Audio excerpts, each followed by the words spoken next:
Bon, ça a l'air à fonctionner.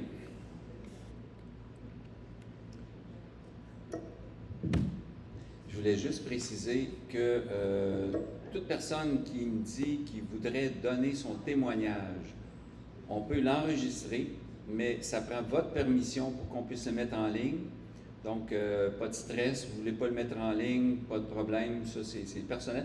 Parce que dans un témoignage, c'est différent. Un enseignement, c'est une chose, on peut la mettre en ligne, normalement on fait attention à ne pas dire des choses trop personnelles, mais un témoignage, c'est personnel. Et quand on parle, il y a les gens devant nous à qui on peut faire confiance, mais sur Internet, on ne sait jamais. Donc, on a réfléchi à ça et puis je trouvais que c'était important. On leur a demandé la permission de toute façon, mais je trouvais que c'était important de vous le préciser. Sentez-vous à l'aise, vous voulez apporter votre témoignage, un déjeuner témoignage, vous êtes bienvenus, parlez-nous-en, on va préparer tout ça. Et si vous voulez juste apporter quelques mots de témoignage aussi, c'est pas obligé que ce soit un événement, un déjeuner témoignage, on est toujours béni d'entendre vos témoignages, surtout quand ça glorifie Dieu et que c'est vraiment, dans le fond, quand on raconte des choses que Dieu a fait pour nous, hein, ça nous fait du bien de le raconter, ça fait du bien à ceux qui nous entendent, bien plus qu'on pense. On est toujours surpris d'entendre des fois des commentaires de gens qui ont... Je vais l'avenir, ça me fatigue de parler tout le temps penché. Des témoignages des gens qui ont entendu ce qu'on a raconté, qui me disent « Ah, Mike, c'est glorieux ce que Dieu a fait », ou ils disent ça dans leurs mots, évidemment, mais c'est toujours une grande chose. Au mois de décembre, est-ce que je peux l'annoncer, Claude? Oui. Début décembre, le 3 décembre, c'est le dimanche 3 décembre, notre frère Claude va apporter son témoignage, on en parlait justement. Donc, déjeuner témoignage avec notre frère Claude Carrier. Il va y avoir des invités, on va inviter des gens peut-être qui ne sont jamais venus à l'Assemblée, on vous invite à venir. Les déjeuners témoignages en passant, si vous ne pouvez pas apporter de nourriture, ça ne vous adonne pas ou quoi que ce soit, on va mettre une boîte si vous voulez contribuer, parce que là, il y a des gens qui paient pour ces repas-là, et normalement, on doit apporter quelque chose pour permettre, parce qu'on ne sait jamais combien de gens on va avoir. Oui.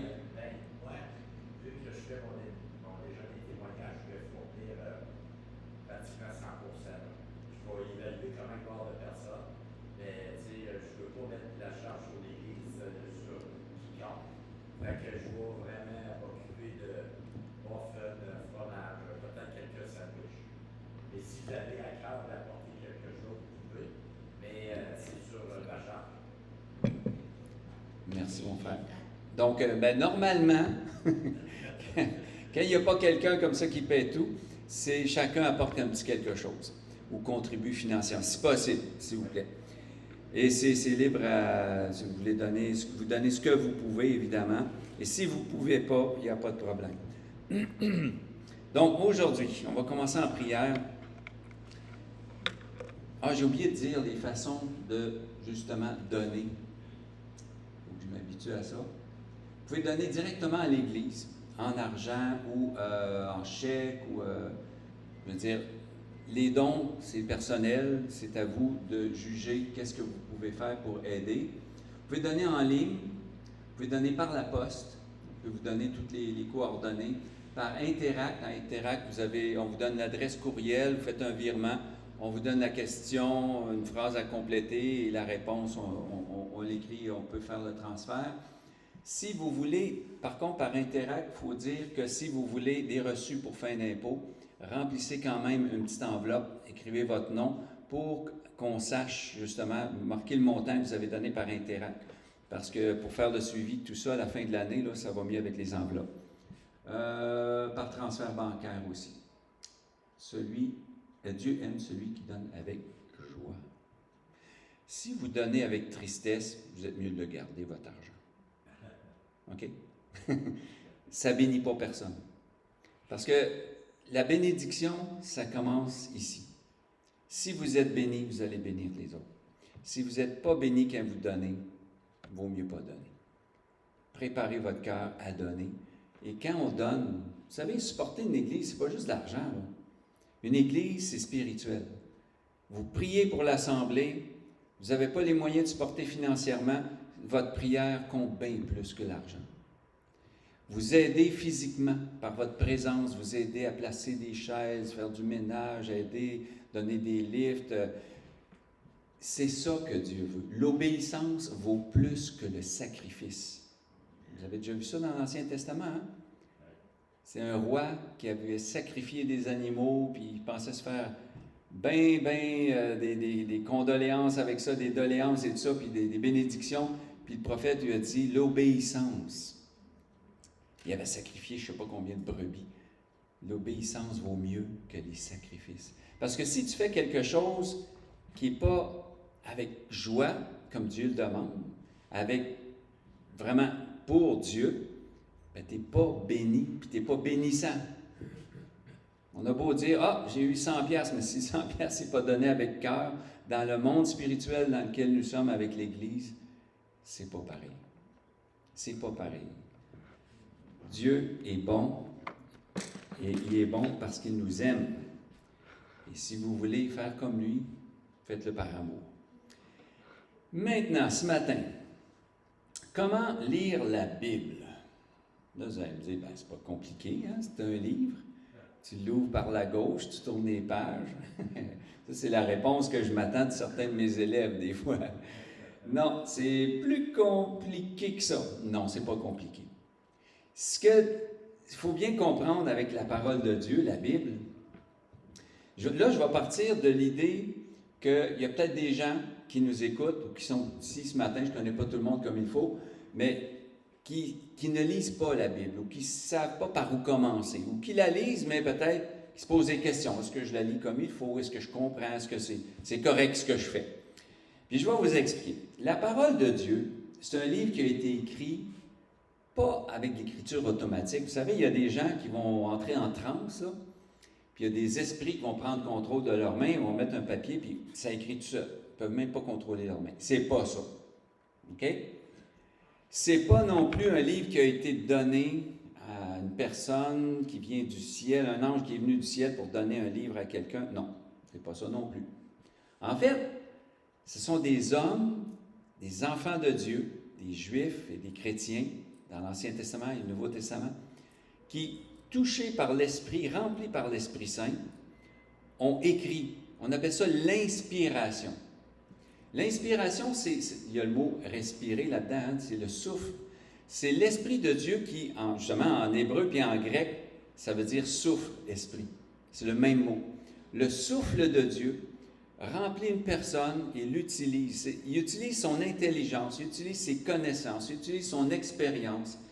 Et à travers la vie de cette personne-là et sa personnalité aussi, Dieu a écrit.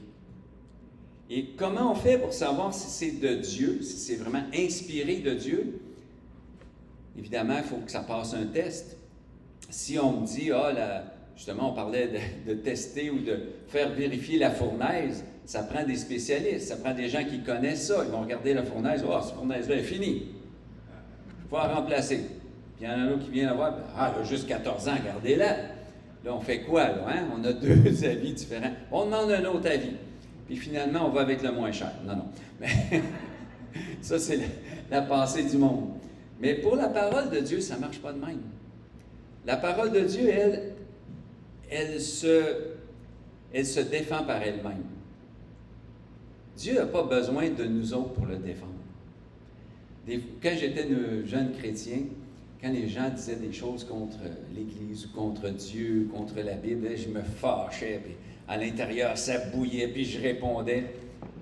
Jusqu'à temps que le Seigneur, à travers un enseignement ou une prédication, je ne me rappelle pas trop, c'est un pasteur que je me rappelle la personne qui m'avait fait penser à ça. Mais le Seigneur m'a parlé en disant, « Je n'ai pas besoin que tu me défendes. Je suis le roi des rois, le Seigneur des seigneurs, le maître de l'univers, c'est moi qui vais te défendre.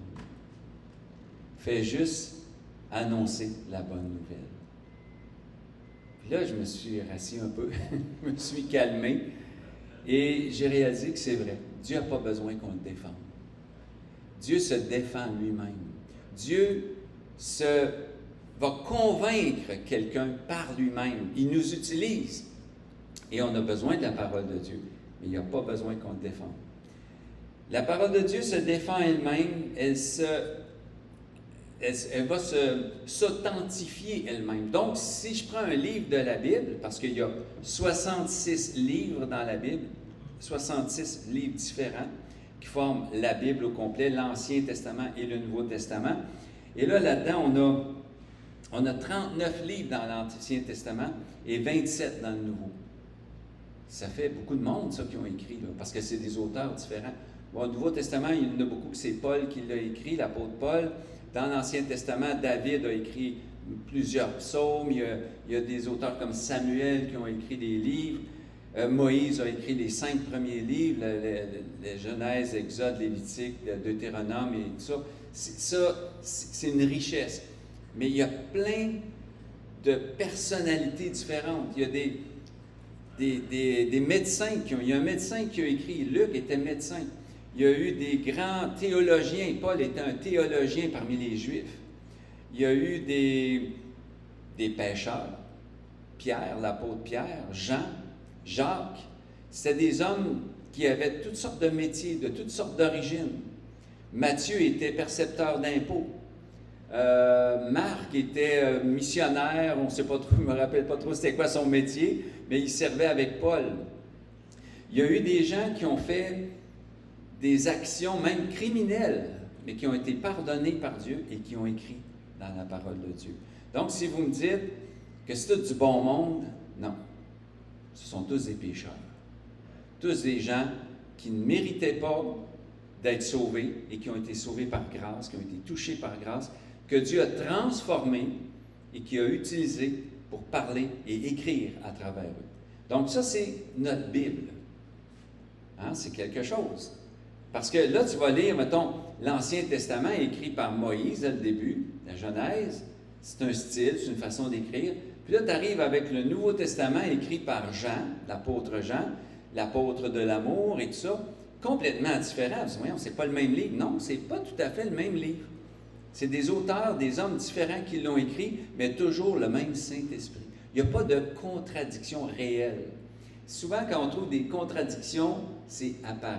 C'est qu'on n'a pas tout à fait compris qu'est-ce qu'on est en train de lire, ou on va chercher, peut-être des fois on cherche aussi, c'est qu'il y a plusieurs façons de lire. On peut lire pour juger les autres, puis on peut lire pour être touché. Et la seule bonne façon, premièrement, de lire la Bible, c'est pour être transformé. Parce que la Bible, ce n'est pas un livre qui informe seulement, c'est un livre qui transforme. Je me rappelle, il y avait un frère qui faisait des bandes dessinées, puis il avait fait une espèce de logo qu'on pouvait coller sur notre Bible. Puis c'était écrit « Attention, danger, ce livre peut vous transformer. » Et c'est vrai. N'ouvrez pas ce livre si vous ne voulez pas changer. Vous voulez rester de même?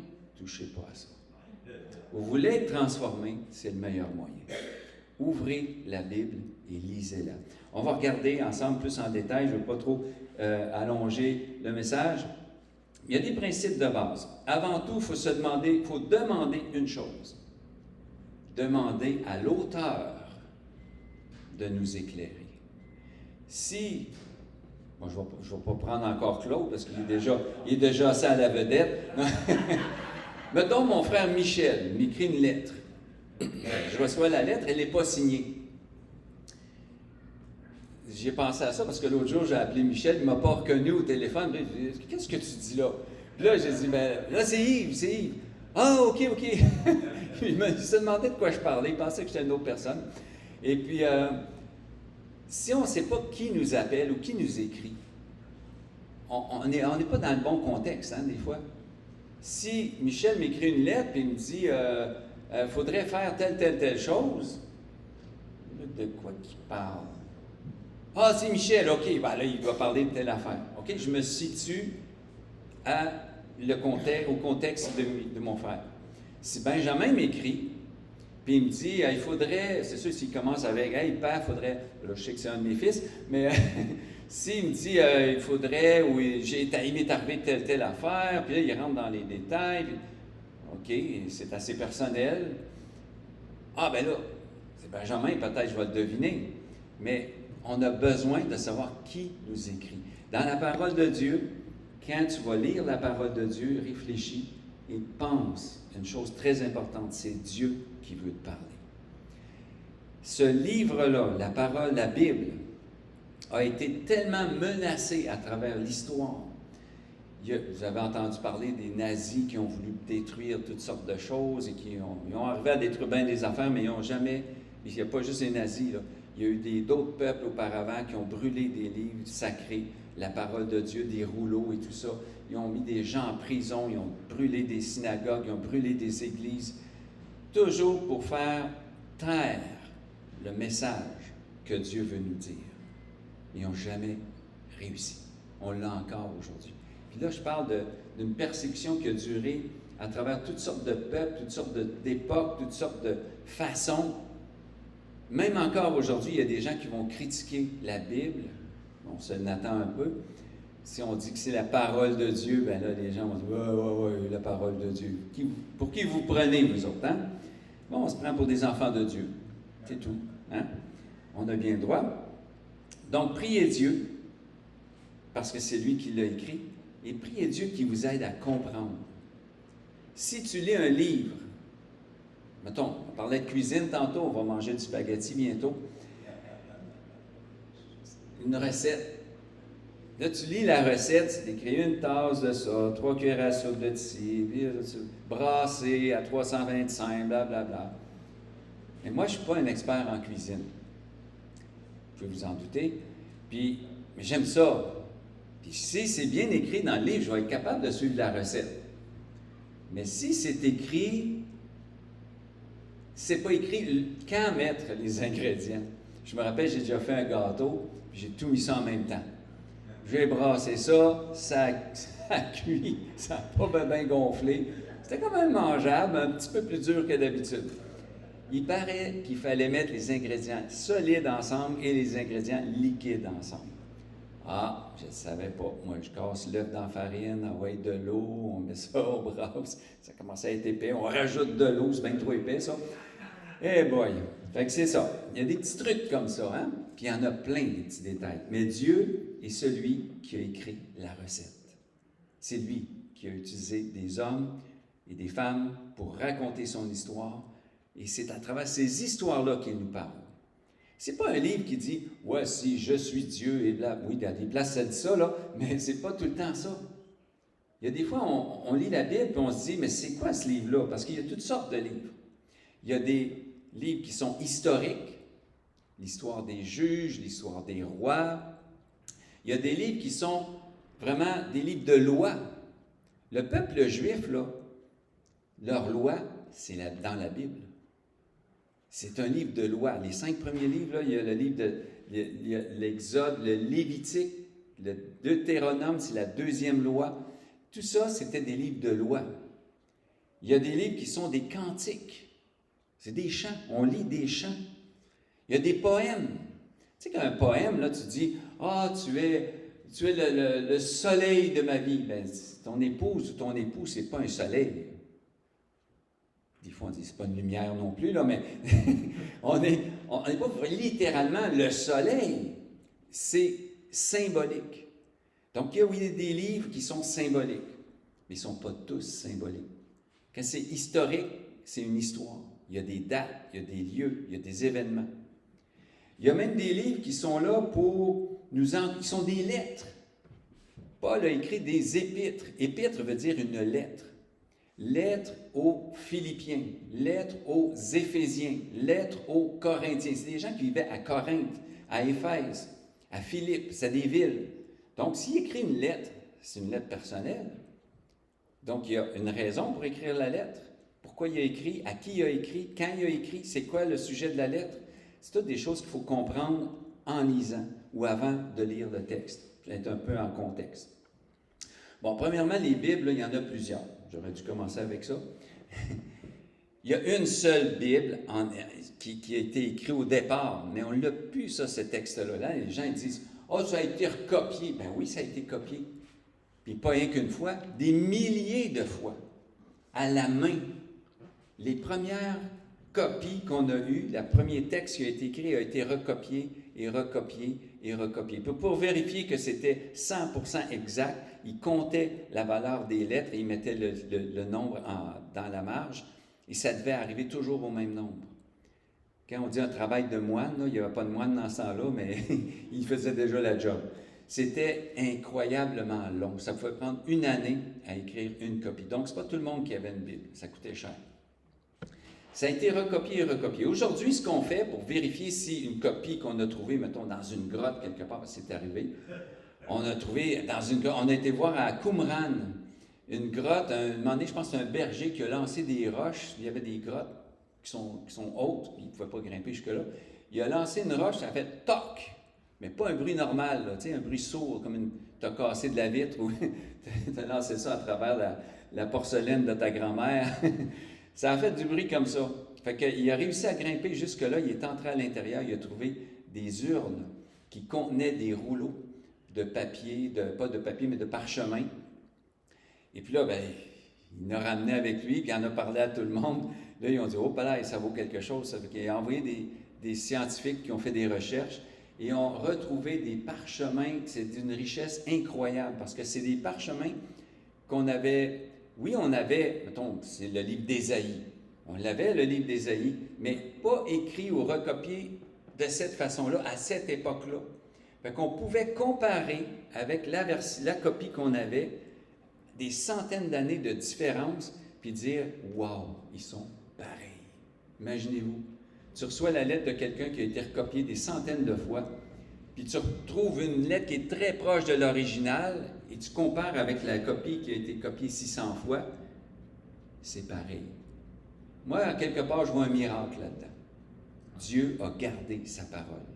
Et Jésus l'avait prophétisé. Il dit pas une seule lettre de la loi de Moïse qui parlait là, mais aussi la Bible, ne tombera, ne disparaîtra. Puis il a même donné une malédiction à quiconque voudrait la modifier. Donc, il faut faire attention. Les traductions qu'on en a, parce qu'on n'a pas le choix d'utiliser des traductions, la Bible a été écrite pour l'Ancien Testament en hébreu et en araméen, principalement en hébreu, là. Puis le Nouveau Testament en grec. Puis c'est du grec ancien. Fait que c'est pas évident. Vraiment pas le grec moderne, même si vous avez suivi sur Internet des cours de grec, vous ne serez pas capable de lire la Bible en grec, c'est trop différent. Ça va vous aider un peu, mais pas tellement. Donc, il faut utiliser des traductions. Bon, dans les traductions, juste pour vous mettre sur une piste, il y a deux sortes principales de traductions. Il y a des traductions qui sont dites littérales. Donc, on prend le texte hébreu, plus ou moins littéral, parce qu'on ne peut pas prendre le texte hébreu et le traduire mot pour mot. Vous essayerez de faire la même chose avec l'anglais pour le transférer en français. Les mots sont inversés, on est obligé de rajouter des mots que ça soit clair. Il manque des mots en anglais. Je ne sais pas pourquoi, on les a scrappés à un moment donné. Puis en français, on en a plein, nous autres. Hein, tu donnes une description, là, tu lis comment monter, je ne sais pas, un meuble Ikea en français, le texte c'est ça de long, puis en anglais, il est ça de long. Puis dans d'autres langues, c'est différent aussi. Parce que les langues sont toutes différentes. On ne peut pas les traduire mot pour mot. Ça serait bien, mais ce n'est pas ça. Et l'hébreu, c'est une langue on appelle ça une langue agglomérante. Donc, les mots, tu prends un mot de 3 lettres, la plupart des mots ont 3 lettres, les noms ont 3 lettres, 3 consonnes en plus, ils n'ont pas de voyelles. Ils vont rajouter une particule au début, puis une particule à la fin, puis tu viens de faire un verbe avec un pronom personnel. Wow! On ne fait pas ça en français, hein? On rajoute des mots, nous autres. Les autres rajoutent des lettres aux mots. Puis ça change complètement le sens du mot. Ils ont aussi une façon de parler dans l'ordre des mots est différent.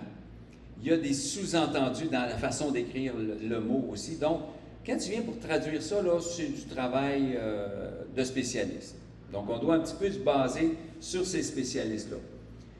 Louis II, 1910, 1978, 2002, Louis II a été un traducteur qui a pris les textes hébreux originaux et grecs, puis il a traduit dans un très bon français à l'époque, du mieux qu'il pouvait pour que tout le monde puisse le comprendre. Puis pourquoi ça ne fait pas plus longtemps que ça qu'on a des traductions, vous pensez? Il y en a des plus vieilles, là, mais parce que pendant des centaines d'années, c'était interdit de traduire en une autre langue que le latin les textes sacrés. Ils devaient être lus en hébreu, en grec ou en latin. Vous parliez français, pas facile à comprendre. Louis II, ça c'est assez littéral. Louis II, second 21, ils ont repris Louis II, toujours basé sur les textes hébreux et grecs, puis ils l'ont transformé un petit peu pour que ce soit plus moderne, plus facile à comprendre. Parce que vous comprendrez que le français de 1910, même c'est 1880 quelques là, qu'il l'a traduit comme tel, puis l'a publié en 1910, c'est plus le même français. Il y a beaucoup de mots, tu vas chercher dans le dictionnaire, le sens des mots n'est pas pareil. On est habitué. Si vous lisez la Louis II 1910 et vous êtes béni avec ça, vous avez cherché dans le dictionnaire les mots un petit peu anciens ou vieillots, puis vous comprenez tout ça, ça va très bien. Mais tu présentes une Bible Louis II avec un jeune d'aujourd'hui, il va avoir de la misère un peu à comprendre. Second 21 est un peu plus facile, elle a été actualisée. Il y a Darby 1985 qui est très littéral, peut-être un petit peu dur à lire. Puis, plus dur à lire que ça, et très, très, très littéral, c'est Chouraki. J'ai bien aimé lire Chouraki. C'est un juif qui, lui, avait comme idée de rester le plus fidèle possible à l'Ancien Testament et au Nouveau Testament. Donc, ça fait des tournures de phrases un peu bizarres. Je vous conseillerais de lire avec une autre version plus facile à comprendre pour réussir à comprendre ces tournures de phrases. Mais pour du mot à mot, vous allez être servi.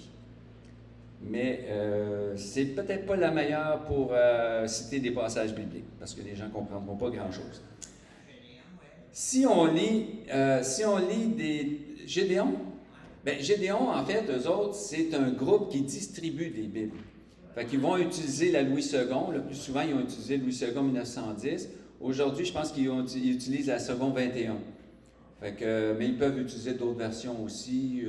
Parce que si on se met à imprimer des Bibles, ça prend des droits d'auteur souvent. Actuellement, les droits d'auteur, pour Louis II 1910, il n'y a plus de droits d'auteur, c'est trop ancien. C'est souvent pour ça qu'elle est utilisée, justement. On n'a pas à payer des droits d'auteur. Mais quand on fait une impression, une publication, plus on a de copies, moins ça revient cher. Fait que les Gédéons, maintenant, paroles partagées mondialement, vont utiliser souvent la même traduction avec le même emballage et tout ça, là, même caractère pour sauver des frais d'impression. Plus tu en fais, moins ça revient cher, là, de la copie. Darby, Chouraki, Louis II, ça il y en a plein d'autres. Là, c'est juste ceux-là que j'ai marqués pour avoir des traductions plus littérales. Ça ne veut pas dire que c'est parce que c'est plus littéral que c'est plus vrai, plus proche. Parce que quand on lit le texte mot pour mot, on vient un petit peu mêler. Mais si on reformule ça en bon français, c'est souvent plus clair. Donc, on est un petit peu obligé de choisir. Si vous aimez une traduction qui est plus facile à lire, là, plus facile à comprendre pour l'ensemble, on va aller avec on appelle ça des traductions dynamiques. Ils vont prendre quand même les textes anciens, puis vont reformuler la phrase pour que ça soit plus facile à comprendre. Par exemple, ça, vous avez des exemples comme la parole de vie. Parole de vie, ça a été traduit, les nouvelles traductions, c'est 2000, donc c'est pas très vieux, c'est facile à lire. Oui, des fois, si on est habitué avec Louis II, on va lire parole de vie, puis on se dit « Ah, c'est drôle cette tournure de phrase-là, je l'aime pas. » C'est normal, c'est une autre façon de le dire. Et ça dit la même chose habituellement. En français courant aussi, ça c'est 1982. La Bible du Sommeur, 1992.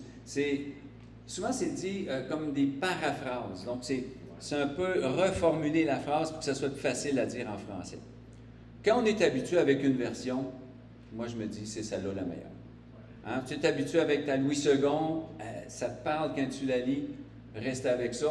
Regarde-en d'autres de temps en temps si tu ne comprends pas un passage, ça donne un éclairage différent, une perspective différente. Je dirais qu'il faut faire attention de ne pas s'appuyer sur une traduction pour amener une doctrine. Il faut aller chercher plusieurs pour aller saisir vraiment le sens du texte lui-même. Parce que si ça semble contredire, par exemple, une autre version, bien là, allez chercher plus d'éclairage. Allez chercher des notes de traducteurs. Une bonne Bible, là, ils sont souvent un petit peu plus chers. Il y a des notes. Les traducteurs vont dire « Ah, on a traduit comme ça, mais mot pour mot, ça voudrait dire ça. » Mais ils l'ont traduit de même, parce que ça se lirait mal, là, tu sais. Fait que ça nous aide beaucoup à comprendre. C'est honnête, c'est correct, c'est parfait pour comprendre. Maintenant, où est-ce qu'on doit commencer? On a dit qu'il y avait 66 livres. C'est quelque chose, hein? On regarde une Bible, là, puis c'est d'ailleurs utilisé comme une expression, hein? C'est toute une Bible. Ou, ça, c'est la Bible des électriciens. J'entends ça des fois, ou la Bible des enseignants, ou la Bible des plombiers, parce que c'est un guide complet, c'est épais, c'est dense. Mais la Bible, la parole de Dieu, oui, c'est complet. Puis des fois, on dit, il y aurait pu en rajouter un peu, parce qu'on aurait besoin d'avoir plus de détails, par exemple, sur le paradis, sur les prophéties, tout ça. Mais il s'est limité à ça, parce qu'il s'est dit, et il nous dit, mon Saint-Esprit est là pour t'enseigner. Fait que ce qu'il nous donne, c'est suffisant. Lire de manière suivie. Prends pas la Bible, puis là, oh, ça c'est bon ça. Marthe, tu t'inquiètes et tu t'agites pour beaucoup de choses. C'est vrai que je suis agité de ce temps-là. Merci Seigneur. Puis là, je tourne ailleurs. Femme, pourquoi pleures-tu? Je pleure pas. OK, ça c'était pas pour moi. La paix soit avec vous. Ah, ça fait du bien. Même en faisant ça, ça me parle. Mais ça va arriver, mais ça ne marche pas tout le temps. Et c'est pas un livre de divination. Il faut faire attention. Souvent, on prend les choses du monde, la sorcellerie, la magie, puis on se dit, bon, je vais prendre la Bible, puis là, je vais tirer au hasard comme on tirerait aux cartes. Voici ce que Dieu me dit aujourd'hui. Non, je ne crois pas vraiment à ça. Ça peut arriver. Des fois, on est désespéré, puis on le fait, puis le Seigneur vient nous consoler, mais il ne faut pas marcher de même. C'est plus que ça. Dieu veut se faire connaître. Tu connais Dieu, tu sais qu'est-ce qu'il pense. Tu connais Dieu, tu sais ce qu'il pense, tu sais qu'est-ce qu'il attend de toi. Si tu sais que ton père n'aime pas quand tu vas faire le ménage dans son atelier, ben tu n'y vas pas. Tu as des bonnes intentions, mais si tu viens faire le ménage dans mon atelier puis je ne trouve plus mes outils après, ça va mal. OK? Je vais le faire, mon ménage, un jour. Mais tu veux le faire avec moi, là, c'est pas pareil. Je sais où tu as mis tel outil, c'est correct. Comprenez ce que je veux dire? Dieu veut que tu fasses quelque chose pour lui, oui, mais à sa façon. À sa façon. Lui, il n'a pas de défaut. Là. Moi, j'en ai, là, mais lui, il n'a pas de défaut. D'une manière suivie. Donc, chaque jour, je vous encourage à lire la parole de Dieu, parce que c'est nourriture. Jésus dit, je suis le pain de vie et je suis la parole de Dieu. Quand on lit la Bible, c'est une nourriture. C'est plus que juste des informations, on nous dit que ça nous transforme. Fait que si tu lis de manière suivie, ça veut dire que tu commences un livre, tu le commences au début et tu le lis jusqu'à la fin. Tu n'as jamais lu la Bible où tu commences avec le livre de Jean, l'évangile de Jean. Jean, c'est un livre qui a été écrit, c'est un évangile, il y a 4 évangiles. C'est comme si je vous racontais une histoire, puis, je ne sais pas, notre frère Jacques a raconté la même histoire de son point de vue. Il était là, il a tout vu, moi aussi. Mais moi, je l'ai vu en tant que prof d'anglais, lui, il l'a vu en tant que médecin. Il ne va pas raconter les mêmes affaires de la même façon. Moi, je vais peut-être dire, j'ai vu 2 gars, là, puis ils attendaient à côté de la tombe, puis là, il avait l'air des anges, puis moi, j'ai déjà été paysagiste, puis il y avait des belles fleurs, là, à côté, ça sentait bon. Mon frère Jacques, je ne connais pas très bien, mais lui, il va regarder, il va dire, hey, ces gars-là, ouais, il y avait une pression artérielle sûrement différente des autres. Hein? 7 pieds 2, des armoires à glace, ils illuminaient comme des néons. Je pense que c'était des anges. Ça aurait été peut-être sa description. Tu comprends? Chacun voit les choses avec son point de vue, son arrière-plan. Fait que Matthieu, quand il a raconté la résurrection, il l'a raconté en tant que percepteur d'impôts, transformé par Jésus. Pierre, lui, quand il a raconté à Marc, qui a écrit son évangile, ce qu'il a vécu dans le tombeau, il l'a raconté en tant qu'un très proche ami de Jésus, un pécheur aussi, mais un homme aussi d'expérience, qui avait une business, puis qui a tout laissé pour suivre Jésus, puis là, il l'a vu dans le tombeau, puis il n'était plus là. Fait que son point de vue, c'est différent de comment Matthieu l'a raconté. Marc aussi. Et Marc, il a pris le témoignage de Pierre. Puis après ça, il y a Matthieu, Luc, le médecin, et Jean. Jean était jeune, c'est le plus jeune de la gang.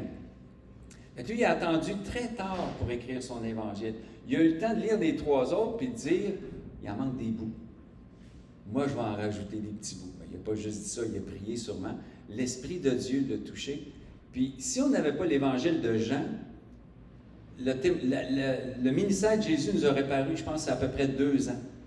Jean va nous il met une note en voulant dire qu'il y a une 3e Pâque que Jésus a vécue. Donc, c'est au moins 3 ans son ministère, autour de 3 ans.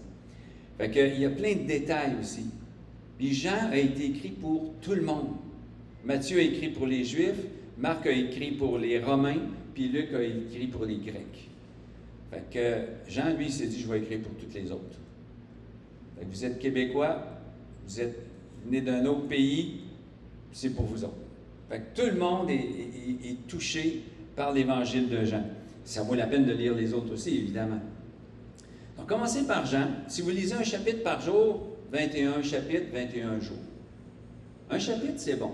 Un chapitre, ça prend 5 ou 10 minutes à lire. Vous prenez un temps de prier, un temps pour réfléchir, vous demandez à qui il parle, Jean, c'est quoi qui se passe là, où qui sont.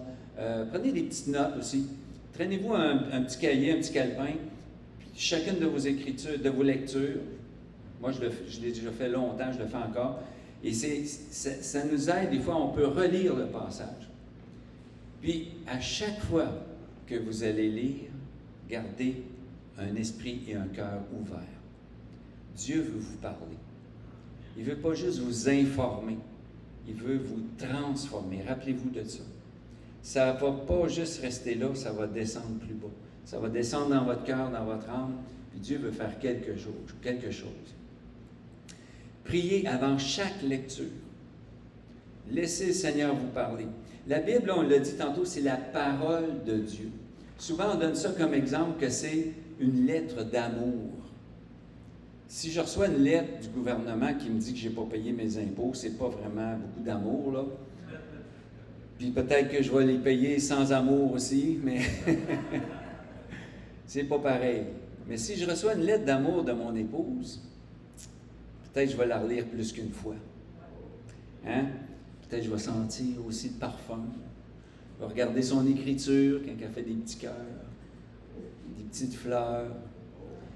C'est pas pareil. Bon, là, votre Bible, il n'y aura peut-être pas des petits cœurs et des petites fleurs. Là, ça a été imprimé, c'est très, très sérieux. Mais dites-vous que c'est Dieu qui vous aime. Il l'a fait par amour pour vous autres. Pour son peuple. Et c'est vous, son peuple. C'est nous qui sommes son peuple. Tous ceux qui croient.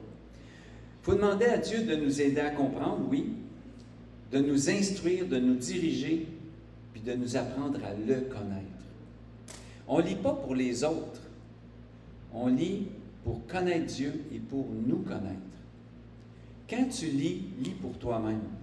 Quand Dieu parle sévèrement dans la Bible, applique-le à toi-même. Quand Dieu encourage dans la Bible, applique-le à toi-même. Quand Dieu reprend, applique-le à toi-même en disant que Dieu est miséricordieux. Et si tu es pardonné, bien, prends le côté d'une personne pardonnée, sens-toi pas coupable parce que tu es pardonné. C'est ça la parole de Dieu. Et c'est pour ça qu'il faut d'abord prier puis être né nouveau pour lire la Bible. Là, vous allez me dire, ben, avant de la lire, je n'étais pas né de nouveau. Ou avant d'être né de nouveau, j'ai commencé à la lire. Moi aussi, c'est pareil. Puis je me sentais condamné. C'est normal.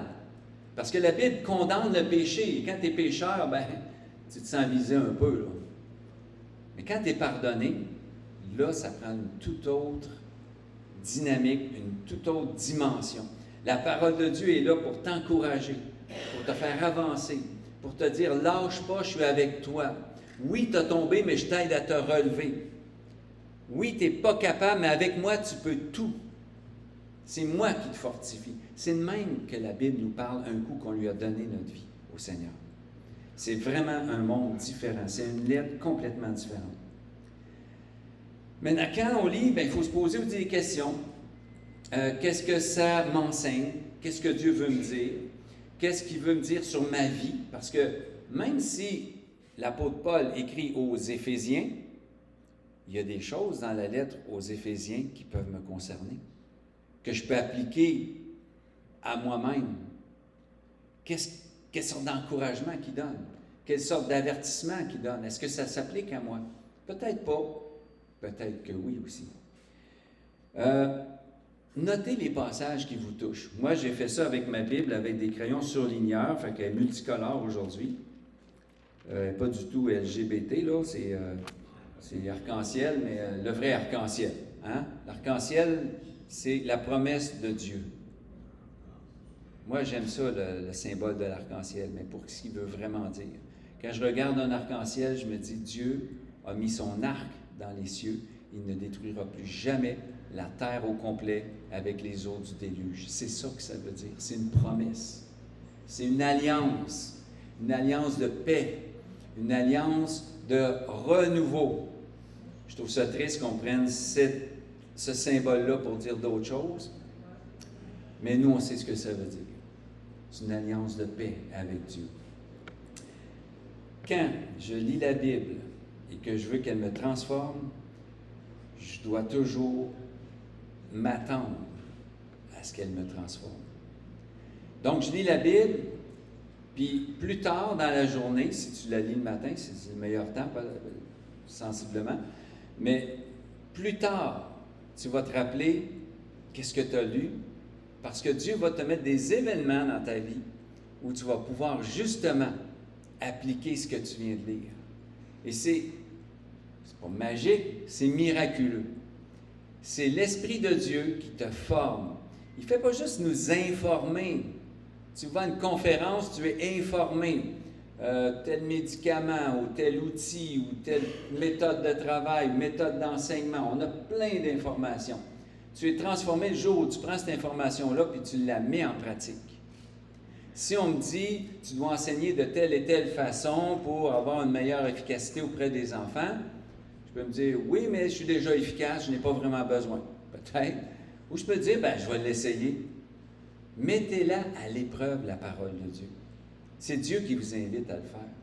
Mettez-le à l'épreuve. Mettez-le au défi. Seigneur, je lis ta parole, puis dans les heures ou les jours qui vont suivre, j'aimerais ça que tu me montres à quel point ça a été bon ou que ça va me servir. Hey, c'est pas long. C'est pas long. Des fois, c'est tout de suite après que Dieu vient te parler, que Dieu vient justement te rappeler que tu as besoin de savoir tout ça. Donc, je répète, qu'est-ce qu'on a dit tantôt? On a besoin de vérifier à qui ça a été écrit. Oui, c'est pour nous autres, mais c'est pour les Hébreux. L'Épître aux Hébreux, c'est qui les Hébreux? C'est les Juifs. Donc là, tu lis l'Épître aux Hébreux, il parle de sacrifices, il parle de toutes les choses au temple, la loi de Moïse et tout ça. C'est différent de l'Épître aux Éphésiens, parce que les Éphésiens, c'était des Grecs. Mais ce n'est pas du tout le même contexte. À qui ça a été écrit à l'origine, à qui s'adresse peut-être à une personne, l'Épître à Philémon. C'est Philémon. Quelle sorte de texte? Est-ce que c'est une lettre? Est-ce que c'est un récit? Est-ce que c'est la loi? Est-ce que c'est un poème? Est-ce que c'est une prophétie? Il y a des livres prophétiques, comme le livre d'Ézéchiel, le livre de Daniel, des grandes parties de Daniel, c'est prophétique. Des choses qui ne sont même pas encore accomplies, qui vont arriver à la fin des temps, un peu comme l'Apocalypse, le livre de la Révélation. Mais toute parole de Dieu, là, si on tourne dans 2 Timothée, on va terminer avec ça. 2 Timothée, c'est un des passages les plus importants, parce que ça nous aide justement à comprendre à quoi elle sert, la parole de Dieu. Pas sorti d'avance. Hop.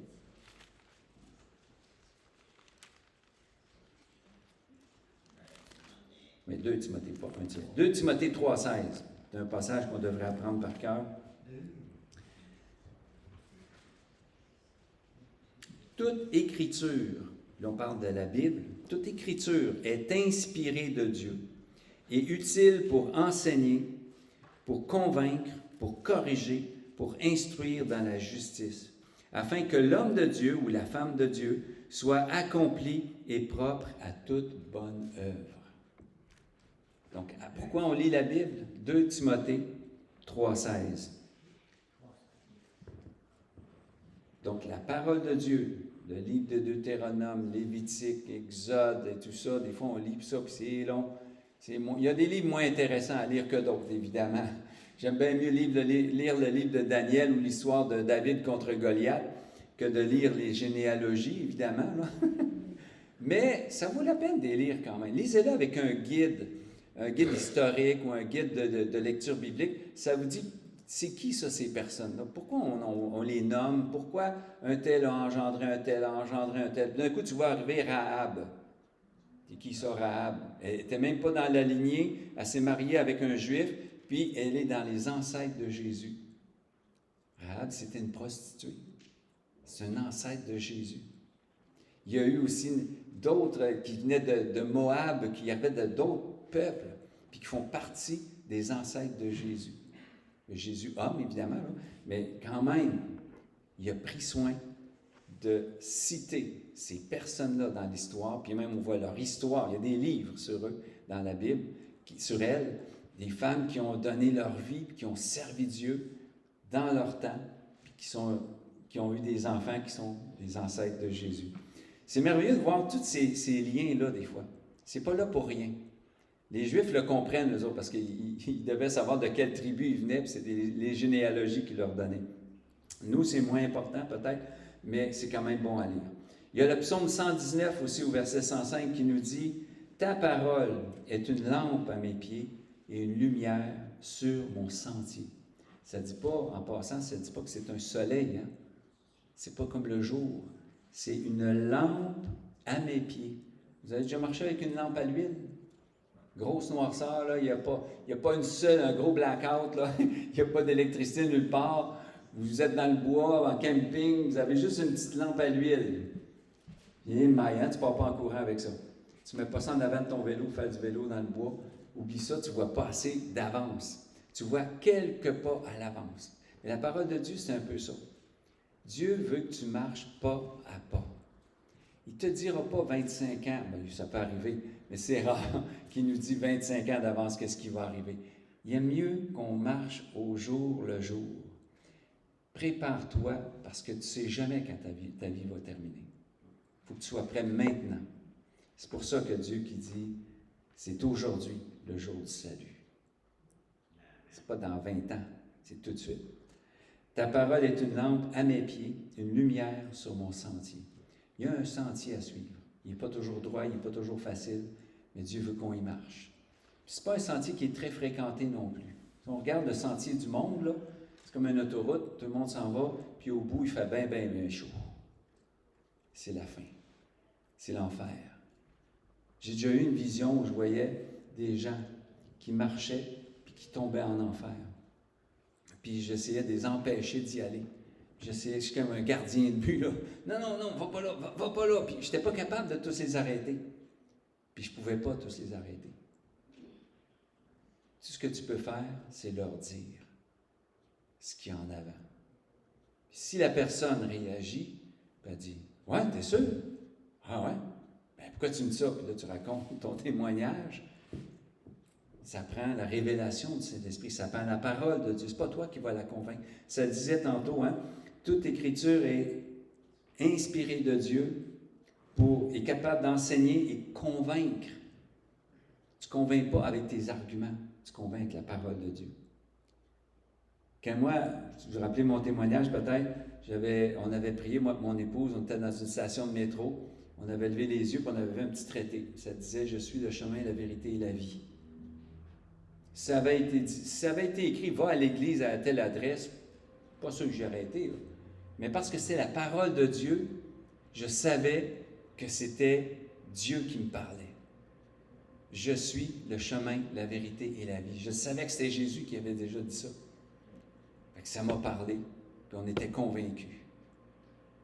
N'importe qui m'aurait dit « Ben oui, vas-y à l'église. Oui, elle est là, c'est une très bonne église. » Pas convaincu, ça. C'est pas convaincant non plus, là. Ça peut être une secte. Mais quand Dieu te parle à travers un événement, à travers une circonstance, tu viens de lire, puis il se passe quelque chose dans ta vie, puis ça vient confirmer. C'est comme, je ne sais pas, tu es dans une guerre où il y a des messages codés, puis des messages truqués, puis des faux messages, puis des interférences, puis on a de la misère à communiquer avec notre quartier général, puis à recevoir des ordres, savoir quoi faire, ou se sauver d'une catastrophe qui s'en vient. Quand tu reçois un message et que tu as une confirmation, tu es sûr que c'est le bon message, ça va bien. Mais Dieu veut que tu aies cette paix-là.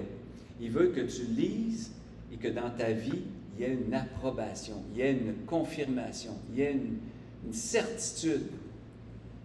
Ça, c'est bien plus que des arguments humains. C'est même plus que des preuves scientifiques. Même la science, on n'est jamais sûr à 100%. Ils ont toujours pensé que l'homme ne serait jamais capable de voler. Ils ont toujours pensé des années et des années que si on allait trop vite, notre cœur était pour exploser. Les histoires de même, il y en a plein. Aujourd'hui, on se déplace plusieurs fois la vitesse du son. On se déplace même d'une planète à l'autre. Pas encore une planète, mais en tout cas, on peut aller sur la Lune. On n'y a pas été souvent. Ça coûte cher. C'est au prix qu'il y a le gaz maintenant. Là. Mais c'est incroyable comment on peut raisonner avec notre tête, s'appuyer sur nos connaissances, mais Dieu veut qu'on s'appuie sur sa parole. Parce que lui est au-dessus de toutes ces choses-là. Quand on lit et qu'on cherche la face de Dieu, on le trouve. Pourquoi? Parce qu'il l'a promis. Cherchez et vous trouverez. Demandez, frappez, qu'on va vous ouvrir la porte. Tu veux une réponse? Demande-la. Tu n'auras peut-être pas la réponse que tu veux, exactement comme tu la veux, mais il va te donner sa réponse. J'ai déjà prié pour trouver quelqu'un qu'on avait perdu dans la forêt. On ne l'a jamais retrouvé. Par contre, chez nous, j'ai fait un rêve.